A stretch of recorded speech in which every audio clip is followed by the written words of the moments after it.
ये कहानी है तो पुरानी, पर कभी ना कभी ये कहानी हर एक जिंदगी का हिस्सा हुई होगी, ये मैं जानता हूं। कल रात एक किस्सा देखा तो मुझे लगा कि मुझे वीडियो बनाना चाहिए, तो मैं आपके सामने हूं। खैर, अब वो कहानी सुनते हैं। पहले एक साधु अपने एक शिष्य के साथ नदी में स्नान करने गए थे। नदी में स्नान करते वक्त साधु को नदी की धारा में बहता हुआ एक बिच्छू दिखाई दिया। बिच्छू पानी से निकलने के लिए तड़प रहा था।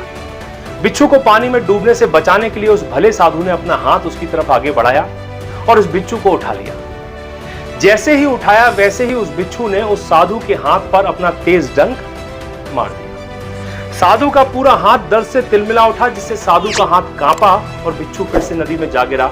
साधु ने फिर बिच्छू को बाहर निकालने के लिए अपना हाथ बढ़ाया। इस बार साधु ने उस बिच्छू को उठाते समय थोड़ी सावधानी भी बरती, लेकिन बिच्छू ने साधु को फिर से डंक मार दिया। अब कोई अन्य व्यक्ति होता तो यह सोचते हुए इस बिच्छू को वहीं पानी में छोड़ देता कि कैसा प्राणी है जो अपनी जान बचाने के बदले में बचाने वाले को ही मार रहा है, डंक मार रहा है। खैर, साधु का बिच्छू को बचाना और बिच्छू का साधु को डंक मारने की यह प्रक्रिया कई बार चलती रही, लेकिन अंत में वो साधु अपने प्रयास में सफल हुए और बिच्छू को पानी के उन्होंने बाहर निकाल दिया। जान बचाने की इस प्रक्रिया में साधु के हाथ में बिच्छू ने 7-8 बार डंक मार दिया था। इस पूरे प्रकरण को साधु के साथ में आया हुआ वो शिष्य बड़े आश्चर्य से देख रहा था। जब शिष्य से रहा नहीं गया तो उसने साधु से पूछ ही लिया कि महात्मन, जब बिच्छू आपको डंक मार रहा था तो आपने इसे पानी के बाहर क्यों निकाला, डूबने देते उसे यहीं। उस सवाल पर साधु मुस्कुराते हुए शिष्य से बोले, यदि मैं इस जल में प्रवेश करूंगा तो मेरा भीगना स्वाभाविक है, क्योंकि पानी का स्वभाव, उसकी प्रकृति ऐसी है, भिगोना। पेड़ की छाया में यदि कोई भी बैठता है तो पेड़ सबको अपनी छाया प्रदान करेगा, क्योंकि ये उसकी प्रकृति है, उसका स्वभाव है।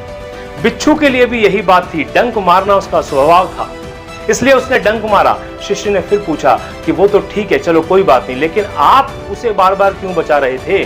साधु ने कहा, जब पानी, पेड़ और बिच्छू अपने स्वभाव से नहीं हटे तो मैं एक साधारण सा इंसान अपने स्वभाव के खिलाफ कैसे जा सकता हूं? बिच्छू का स्वभाव था डंक मारना तो उसने मारा, मेरा स्वभाव था डूबते को बचाना तो मैंने वही किया। दोस्तों, इस कहानी से एक बात तो साफ हो जाती है कि व्यक्ति को हमेशा अपने स्वभाव के अनुरूप ही व्यवहार करना चाहिए और व्यवहार करता है। कई बार ऐसा होता है कि हमारे मित्रों, सहकर्मियों, पास पड़ोस के रहवासियों या रिश्तेदारों के द्वारा हमारा अपमान होता है, हमें अपमान का डंक मारा जाता है। तब हम बहुत उत्तेजित और गुस्से में भरे हुए महसूस करते हैं, बहुत आहत महसूस करते हैं। हम सिर्फ बदला लेना चाहते हैं। बाद में महसूस होता है कि हम बदला लेने के चक्कर में कितने धूर्त विचारों में खुद उलझ गए हैं, जिसके परिणाम में हमारा चैन सुकून ही खोने वाला है।